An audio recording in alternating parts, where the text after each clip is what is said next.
Moikka, mun nimi on Roosa, mä opiskelen markkinointia VAMKissa ja mä oon töissä tuottajana Ilkalla.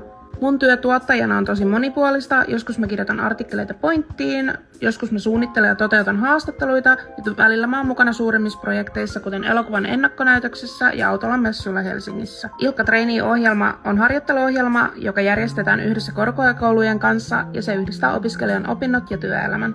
Kannattaa siis pitää silmällä somea ja koulun ilmoitustauluja, jos tää kiinnostaa sua. Hypätään tässä mun My Dayn pariin. Mä näytän vähän, että miltä tämmönen normaali tuottajan työpäivä näyttää. Yleensä mun normaali päivä toimistolla täällä Vaasassa alkaa viikkokokouksella, jossa käydään läpi kaikki tulevan viikon tehtävät ja kuulumiset. Viikkokokouksen jälkeen pääsee lounaalle. Se kuluu kuin siivillä työkavereitten ja hyvän ruuan parissa. Tässä shoutti Eimille. Lounaan jälkeen mä pääsen tekemään mun lempparijuttua eli haastatteluiden toteuttamista. Tällä kertaa mä pääsen haastattelemaan Comiet-bändiä ja heidän tulevasta keikastaan. Mä koen, että juuri näissä haastattelutilanteissa mä pääsen toteuttamaan itseäni parhaiten ja nämä on ihan mun lemppareita tässä työssä.